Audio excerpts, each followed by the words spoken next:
Hello there. Welcome to the Saroy channel, wherever you are in the world. And so much love to each and every one of you. How are you doing? I'm doing fine, thank you very much, and I hope you're doing well. And we're listening to a very exciting story. So before we continue with part 3 of our story, don't forget to subscribe to the channel. Click the notification bell and the thumbs up. And let's continue with our story. Mrs. Donovan. The knock at the door was not what I needed to hear, not right now. Little Lacey was outside in the backyard, swinging on her swing set, and I was watching over her while I washed up the dishes from after breakfast at the kitchen sink. I had a perfect view over my little girl, playing on her swing. I like to keep my eyes on her at all times, so an impromptu visitor arriving like this was the last thing I actually needed. I wondered if I should call Lacey back in for the moment, but she looked so happy aiming her swing up into the sky that I didn't have the heart to drag her back into the house. I told myself I would only be a moment. Whoever was at the front door, they were persistent for sure. They knocked and rang the doorbell, as if they meant business, but I was certain whoever they were, I'd get rid of them pretty easy. In the 60s, I was a young mother of about 24 years old at the time. I had given birth to Lacey at such a young age, when I was barely grown up myself. My husband came from a wealthy family, and he had proposed to me when I'd fallen pregnant with Lacey. No one was thankfully any wiser that on my wedding day I was 4 weeks pregnant. Thank God I didn't show at the time, as my traditional no-nonsense parents didn't have a clue about my pregnancy, for they wouldn't have approved of my being pregnant out of wedlock.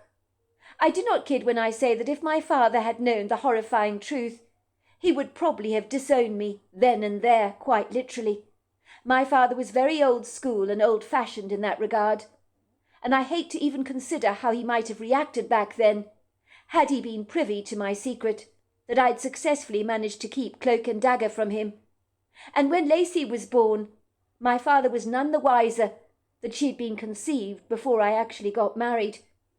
Whoever was at the front door at the minute was clearly someone who knew I was at home, so pretending not to be here was a foolish thing for me to do. My car was a big giveaway, given it was parked in the driveway, and furthermore Lacey was swinging on the swings happily in the backyard, so whoever they were might actually spot her out there, and would know that she wouldn't be on her own without being supervised. I reluctantly removed my rubber gloves from my hands, tossed them on the side of the sink, called out, "I'm coming!" and trotted rather swiftly to the front door, wondering who it was disturbing me at this early time of the morning. I lived my life by a structured routine, which you need to do when you have a kid to look after, and I very much enjoyed being a stay-at-home mother. It was a pleasure watching over little Lacey, watching her grow up, and she was my entire world. I was there when she said her first word, and I hasten to say it wasn't Mama, as I'd hoped it would be. The first word my daughter said was, "Otter!" I knew she was referring to Otter, our family cat. Everyone thought little Lacey was the spitting image of me, with curly dark hair, fair skin, and large blue eyes. And when they told me that, I'd get this warm, fuzzy feeling in my heart, because it was such a big compliment. When I opened the door, a stranger was standing there in the doorway. His hair was shockingly white, while his weathered complexion was a road map of wrinkles, which made him probably look older than his true biological age, I couldn't help but think. He stared at me through a pair of piercing blue eyes. I didn't know who the man was, but he took me off guard for a moment when he extended a bony hand towards mine, covered in blue veins and age spots, and said, "Hello, Mrs. Donovan. It's very good to meet you." I shook his hand and smiled at the stranger awkwardly. "Sorry," I said to him. "Do I know you?" "The name is Pearson Lambourne," he said very confidently. "I wonder if you've heard of me, perhaps. I'm well known around these parts. Most of the locals in this area know me rather well." "I'm sorry," I said politely. "The name is not familiar to me. What can I do for you, Mr. Lambourne?" "I'm here to demonstrate the latest Hoover that has come on the market. This Hoover is top of the range. Exceptional. There isn't anything else like it out there. he said proudly, almost pushing past me in the doorway, as if expecting to come in, even though I'd actually not invited him in. I didn't block his path. I've never been the kind of person that has bought stuff from a stranger before at my front door, but as it happened, my current Hoover had only very recently packed up, and I'd been intending to buy a brand new one at the store, so it wouldn't hurt having a look at what Mr. Lambourne had to offer. At this point I was so distracted by Mr. Lambourne that I forgot about my daughter Lacey out there in the front yard playing on her swing set. "Please come in," I said as Mr. Lambourne followed me into the room, carrying with him a large black bag, which I assumed contained the Hoover, along with all its parts. I patiently sat down on my sofa, my legs crossed, as Mr. Landlord prattled on about the Hoover, demonstrating how efficient it was at picking up dust and getting around tight, difficult corners, as it had slimline attachments that could reach the hard-to-reach areas. I decided that I would buy one of his Hoovers and send him on his merry way, as surely then I could get rid of him fast. I suddenly remembered to my horror that Lacey had been out on the swings for a good while, maybe even longer than 20 minutes, I thought. "Mr. Lambourne," I said, "you're an excellent salesman, if you don't mind my saying so, but you've sold me that Hoover, so I'm definitely going to take one of them, but I really need to get on with the rest of my day, if you don't mind. I don't mean to be rude, but I've got a lot to do and a little girl to look after." Mr. Lambourne's face lit up like a Christmas tree. The crinkles on his face deepened into large crevices, and he grinned at me, showing off some over-white teeth that definitely looked too perfect to be real. So I automatically assumed he was wearing dentures, as back in the 60s not too many Americans boasted great-looking teeth. There was no doubt Mr. Lambourne was absolutely thrilled to have what he would consider an easy sale, but the truth was I needed a Hoover, and I also wanted Mr. Lambourne to go. I know if Mr. Lambourne had had his way, he'd probably have rambled on all day if given the chance, and I did not have the time for any of that. "It's a very good Hoover, Mrs. Donovan, and we also have a service, so if anything needs repairing, you only have to call me. It's best of its kind, top of the range. You'll not regret your purchase, and there's a 2-year guarantee on it." "I'm sure I won't, Mr. Lambourne. It looks like a very good product. Thank you very much for the demonstration. I really appreciate it." "I aim to please, Mrs. Donovan," said Mr. Lambourne cheerily. "That's exactly what I do. That's why the housewives around here like me, because Reginald's and Co. have made life so much easier for all. I want housewives everywhere to know about our product range so that their houses can be spick and span by the time their husbands return home," he said with a twinkle in his eyes. "This Hoover, Mrs. Donovan, will become your new best friend. It's an accessory that no woman can do without." "I'm sure you're right, Mr. Lambourne," I said with very little enthusiasm, for I never got excited about household cleaning gear. It was all terribly mundane to me, but as long as it did the job, that was all I cared about. "I'll drop the Hoover around for you tomorrow, and I'm happy to accept a check on delivery. You can make it out to Reginald's and Co." "Will do, sir," I said, eagerly ushering Mr. Lambourne out of the house. He pointed towards my cat Oliver, who was cleaning himself on the windowsill, and I could see he was about to engage in yet another conversation, and this time it was obviously going to be about cats. I remember thinking to myself, "Oh dear, here we go again. Another excuse for the man not to stop talking." "I like your cat very much, Mrs. Donovan. Handsome-looking thing, isn't he? That white moustache is very distinguished. Got one myself, you know. She arrived on our front doorstep 3 years ago. Announced she was moving in with us. My wife loves the bones of her. She's very presumptuous, you know. Let's just say they say cats choose their owners, don't they? She's quite the ratter, you know. I promise you no rat with any sense would dare hang around our property. Or Pantomime, that's our cat. Will have them between his jaws in no time at all, I'm afraid to say. Pantomime brings all his macabre trophies to the wife, you know. Drops them at her feet. Not very pleasant, let me tell you." "Well," I said, thwarting the conversation quickly in its track, before it actually had time to burst into blossom like the cherry blossom trees in spring. "Mr. Lambourne, I really would love to chat, really I would, but I have a lot to do today." "I'm so sorry about that, but I'm going to have to ask you to leave." "But of course, Mrs. Donovan, perfectly understandable. I've overstayed my welcome. I look forward to seeing you in the morning." I watched Mr. Lambourne climb into his dusty mustard-coloured Mustang. He sounded the horn and left the premises, driving away. I sighed with relief when Mr. Lambourne was finally gone, glad that I'd got rid of him, because for one horrifying moment I thought the man would never leave. Maybe that was why he was hired as a salesman by Reginald's & Co. The company probably believed people would buy hoovers from Mr. Lambourne just to get rid of him, which is in a way exactly what I'd done.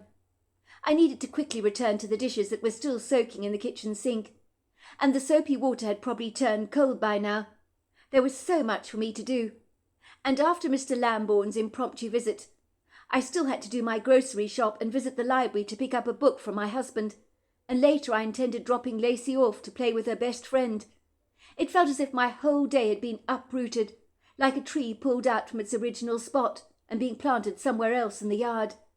I felt slightly disorientated, but I walked breezily into the kitchen, ready to resume my task at the kitchen sink.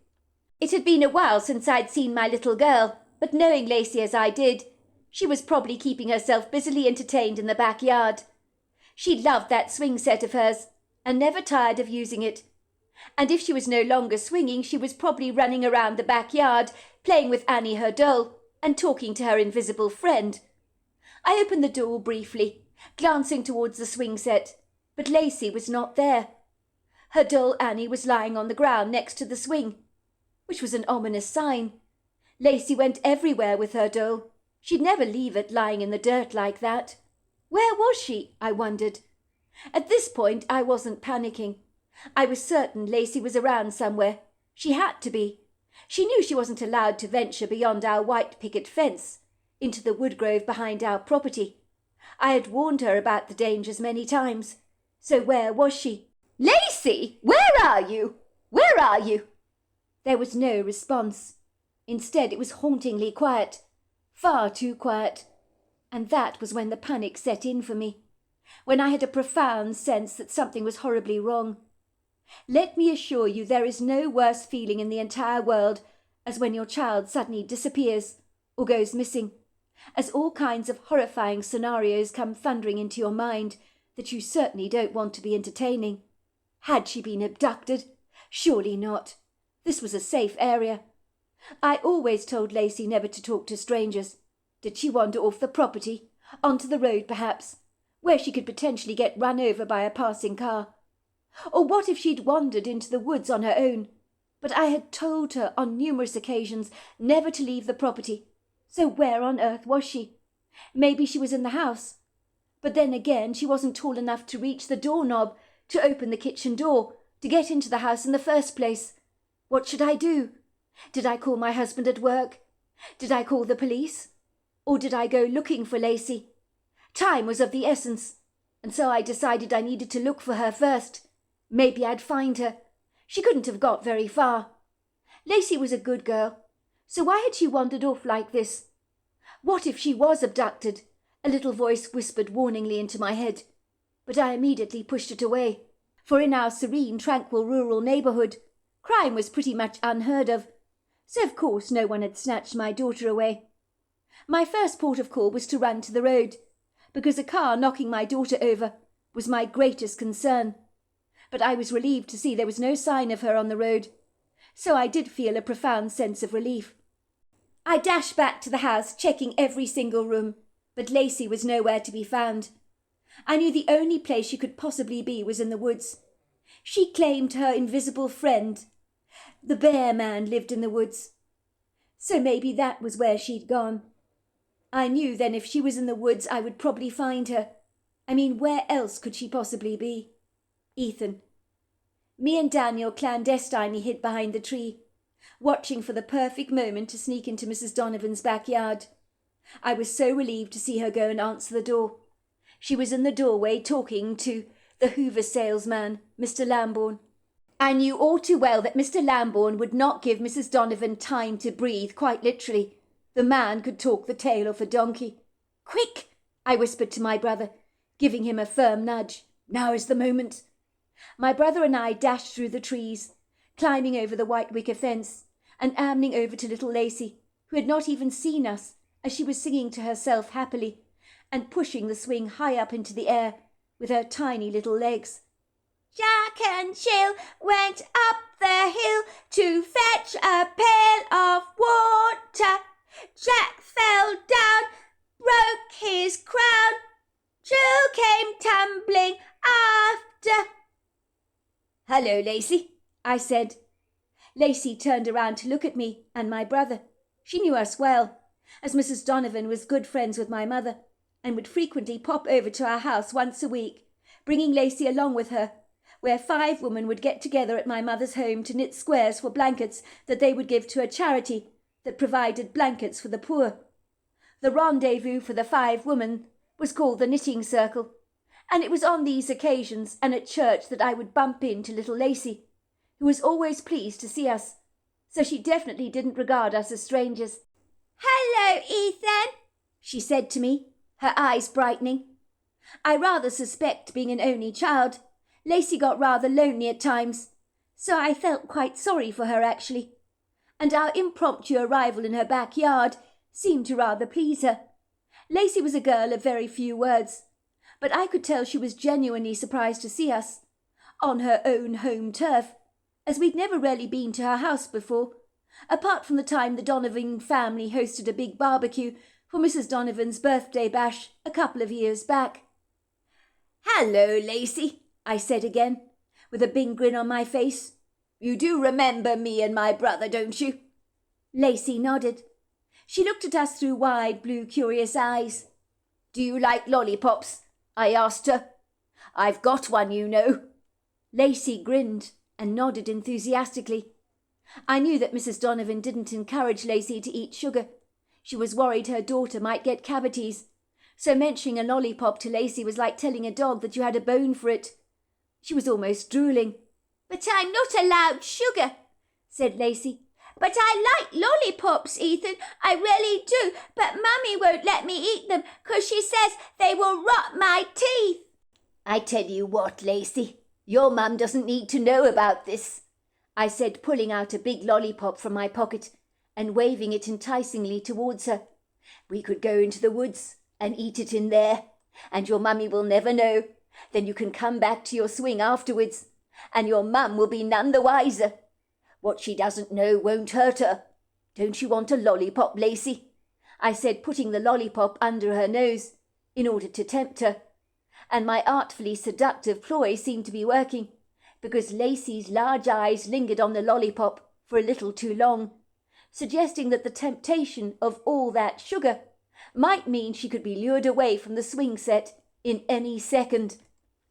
"But Mummy's watching me from the kitchen, and she says she's going to watch me from her office at her desk," said Lacey, looking up at me nervously. "I'll get into lots of trouble if I eat a lollipop, and I'm not allowed to go into the woods." "Your mum's not in the kitchen, Lacey," I assured her. "See, there's a car in the driveway. Your mum's got a visitor at the moment. She's going to be talking to him for a very long time. She won't see you sneaking off into the woods with us, and you can eat a lollipop in there. She won't know about this, will she? It'll be our secret. Have you ever had a secret, Lacey?" I asked her. Lacey shook her head. "Well, you've got a secret now, haven't you? A big secret you can share with us. But you mustn't tell your mummy. She must never know about this." Lacey looked a little apprehensive for a brief moment, and then she giggled. "A secret?" she said. "I haven't got a secret." "But you do now," I said. Lacey giggled. "I got a secret now." "Yes, you do," I told her. I was surprised how easy it was to get Lacey to follow us into the woods. She even forgot about the doll she called Annie, that she was holding, for she dropped it on the ground and forgot all about it. I knew how much Lacey idolized that doll of hers, because everywhere she went, I'd noticed she would clutch it to her chest. But it would seem the lure of a sweet lollipop, had got her wholehearted attention. I climbed over the white wicker fence, carrying Lacey over the threshold, and we led her to the trees, where my brother had a bag containing some other treats, as well as our binoculars. I handed Lacey the lollipop, which she took from me greedily. She pulled the plastic apart and stuffed the lollipop into her mouth. "Is that nice?" I asked her. Lacey nodded. "It tastes like cherries, and I like cherries." Me and my brother knew we needed to keep Lacey busy for a while longer. We were certain that Mrs. Donovan would eventually come looking for her little girl, and then we'd say we'd found her wandering around the woods aimlessly, looking hopelessly lost. And we hoped that that would be enough to make Mrs. Donovan so grateful that she'd bring out her checkbook and give us a whopping amount of money for finding her girl. As who knows what would have happened to little Lacey if we hadn't intervened and rescued her. Would it work? I wasn't entirely sure that it would, but actually I was willing to try anything. "Why don't you go and play hide and seek?" I suggested to Lacey. "You like playing hide and seek, don't you, Lacey?" Lacey's face brightened. She nodded enthusiastically, as the idea of playing hide and seek thrilled her, and she giggled enthusiastically. "Why don't you go and hide with my brother?" I told her. "I'll try and find the both of you, but don't you dare make it too hard for me." At this, Lacey giggled. I began to count. Lacey seemed delighted to be playing hide and seek with us. I did not think she ever got the opportunity to play games like this, so it was all very exciting for her, and she had long forgotten about her mother and the rules that she was not supposed to break, as she was suitably distracted by a sweet lollipop and 2 teenage boys who were playing games with her. She must have thought all her Christmases had come at once. She looked incredibly happy. "Daniel," Ethan began to count. I grabbed little Lacey's hand, and we began to look for a suitable hiding place. It was important for me and my brother to keep Lacey preoccupied, so that she forgot about her mother. The fact that she was eating a lollipop, and that she'd wandered off into the woods with us, when her mother had told her on numerous occasions to never leave her property, showed me that even a good girl like Lacey, who rarely gave her mother any problems, could play up from time to time. Lacey was delighted to be playing this game with us. I think she was a lonely little girl. I never understood why Mrs. Donovan hadn't had any other children, but I secretly suspected there must have been a good reason for it. I'm sure Mrs. Donovan would have liked another child. Lacey would probably have appreciated a brother and sister. She was a cute little 4.5-year-old girl, with black, shiny, dark hair. It was very curly, mischievously bouncing above her shoulders, and the most adorable dimples on either side of her cheeks that accentuated her sweet smile. She looked like the most perfect porcelain doll. We hurriedly ran by a path covered by thorny thickets on both sides, and one of those thorny brambles reached out to grab the bottom of Lacey's dress like an angry hand. I heard a ripping sound, and realized that Lacey had lost a large piece of her pretty dress, but she didn't appear to have noticed what had happened. She was so intent on finding a hiding place, and we could still hear my brother counting down. And then his voice shouted, "Coming whether you're ready or not." I knew better than to show Lacey what had happened to her dress, because it would only bring to her attention that she shouldn't be in the woodgrove playing hide and seek with us. In seconds we found the perfect hiding spot, and the game continued. My brother pretended to struggle to find us, and when he did that he made strange faces that made Lacey laugh. The little girl was really enjoying herself.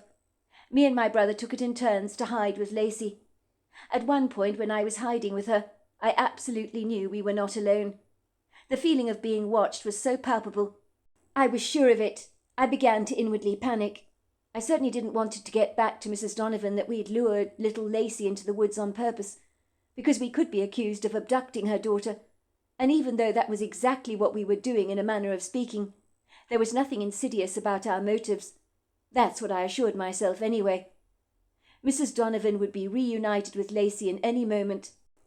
"Hello," I called out nervously. "Is anybody there?" But I was met with no response. Lacey pointed at the trees and giggled. "It's the bear man," she told me. "He watches me when I swing in the backyard. He's my friend. He's over there. Can you see him?" I thought Lacey was making up an invisible friend, probably because she got so desperately lonely. If I had grown up without a brother or sister, I'd likely feel much the same, so I could understand the idea of making up friends if you didn't actually have any. The game continued, and then Lacey very suddenly pointed at a tree that didn't appear to have any head of leaves. It was a tree that I thought had been broken off into a stump. But then the tree moved, and Lacey said, "It's the bear man! He's watching us!" She giggled. "Can you see him, Daniel?" It was in that moment I thought I was caught up in a wild hallucination, as the tree moved towards me. But it became a dark figure covered in hair. It was a shadowy, ambiguous outline. It was so tall, and it glided so gracefully, as if it was floating on air. And that was when I realized I was staring at a 9-foot, very tall, robust-looking creature, a human-looking creature with ponderous shoulders, a ripped torso, a pyramid-shaped head, and a face that was uncannily human. When I saw him, I was so taken aback, so astonished, so much so that I wasn't even afraid. I suppose it was because I was questioning what I was seeing with my naked eye, which is what you ultimately do if a real live fairy was to fly past you in your living room. You'd sit up and take notice, wondering if what you were seeing could possibly be real. That was exactly what was going on in my head. So I didn't feel fear, only intrigue, curiosity, and a sense of complete bemusement. Was this really happening, or was I deluding myself? I rubbed my eyes to reassure myself that I was seeing something that was real. But no, I was definitely not dreaming. The lofty creature I didn't realize at the time was a Bigfoot, for I'd never heard of the cryptid creature before. But that is what I saw. I should have been fearful of him, of course I should. But in his powerful, majestic presence, I felt only a sense of serene calm. I just knew he meant no harm. But there was a deep concern dappling his dark, treacle-coloured eyes, as he pointed towards little Lacey. What happened next was so confounding, as little Lacey ran towards him, crying out happily, flinging herself into the creature's arms, as if she'd known him all her life. I suppose to Lacey the bear man was like one big cuddly teddy bear that she wanted to cuddle, that was larger than life. The hairy man, which is what I preferred to call him, lifted up little Lacey in his arms, holding her close to his chest. I was sure she could probably hear his heartbeat. She loved being held by him. She looked like a tiny little doll in his arms. It was a moment I shall never forget, for I knew this inspiring creature was looking out for Lacey, and this was confirmed to me when the hairy man spoke to me personally. The language that came out of his mouth was definitely indigenous, and it was not one I'd ever heard before. And I was about to explain that I didn't know what on earth he was saying to me. But then suddenly, as if by magic, the words miraculously melted into my mind like chocolate, transforming into English. Something as enigmatically bizarre and as outlandish as this had never happened to me before. But I guess I was experiencing some kind of telepathic exchange. Ham filatwa, siquan sila, ham picasi. What are you doing with this little girl? Can I trust you to take care of her? She has not been into the woods before.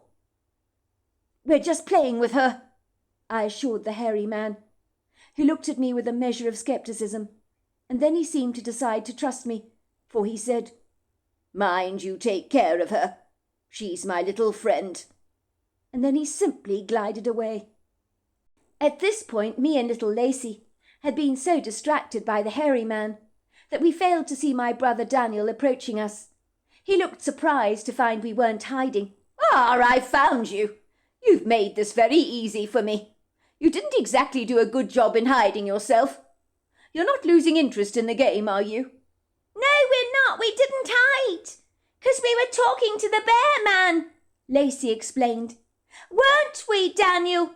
She turned around to me to receive my confirmation on this fact. My brother looked at me with a puzzled expression on his face. "What's going on with the both of you?" he asked. "I don't believe you saw a bear man. You're making this up. Is this your invisible friend, Lacey?" "No, he's real, isn't he, Daniel? Tell him he's real." "Lacey's not making it up. He's real. I told my brother. My brother looked at me with a puzzled expression. You look like you've seen a ghost. I told you. I think I just did. That creature, I've never seen anything like him before. So human, covered in hair. Lacey wasn't making him up. We saw a bear man, if you can describe him in that way. But I don't know what you're talking about, my brother said. Well, it's hard to explain, I told him, unless you've seen him yourself. He's like a tall man that has the qualities of a silverback gorilla. He's covered in hair and is very human, very robust, extremely large. At first I mistook him for a tree stump, but it turned out it was a man. A very gargantuan man, if you know what I mean. My brother grinned at me, as if he didn't believe a word of what I was saying, as if I was in cahoots with Lacey, and we'd both decided to make up the bear man together. Oh, stop pulling the fast one on me. I'm not going to listen to this nonsense. But the bear man is real. We're not making anything up, Lacey insisted. He watches me when I'm swinging outside in the backyard. I told Mum about him, but she doesn't believe me either. But you saw him, Daniel, didn't you? So I'm not making him up, am I? No, you're not, Lacey. The bear man is real. Then, to my brother in a low voice so that Lacey couldn't hear me, I whispered, I'm telling you, I'm not making this up. I know it sounds very crazy, and as if I'm messing with your head, but I promise you I'm not. This thing, oh my goodness, it was 9 foot tall, enormous in every way, built like a powerful animal, and he spoke in a strange language to me, but everything he said to me was telepathic. I understood his every word. I've never seen anything like him before. I should have been terrified. I really should have been, given his huge size, but he was so gentle, and Lacey trusted him at once. She says he often watches her from the woods. You heard her. I think he saw me. He was worried about little Lacey. He thought she might come to harm in my presence. I told him I was playing with Lacey. There was a moment that I wasn't sure he believed me. Then he shrugged his shoulders nonchalantly, after I think he decided I could be trusted, and meant Lacey no harm. He actually asked me what I was doing with Lacey. He obviously watches over her, cares about her well-being, so to speak.